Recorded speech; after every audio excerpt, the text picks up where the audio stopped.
اليوم راح نعمل قبة على طريقة الشيف ياسمين يا جماعة الخير. الطريقة ان شاء الله حتكون بسيطة، والله لا تكون طريقة بتجنن. رز، علبة لحمة، وابو راني وصلعته، ومهبولة المنكوشة. دغ تعرفوا يا جماعة الخير بستغرب من كتير ناس لا بحطوا له لايك ولا اشتراك.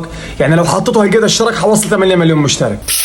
وهالقد حنحط عليه كركم علشان يعطيه لون، ومنخلي الرز على نار هادية. حان وقت العجن، واذا عندكم طحين حطوا عشان تتماسك. وهيك صارت جاهزة. وهالقد بنعمل زي هيك وبنحط نونة لحمة. اوبا كيف صارت؟ اكيد بس سهل اشتراك، ادعس يا عمري على الاشتراك. وهيك خلصت.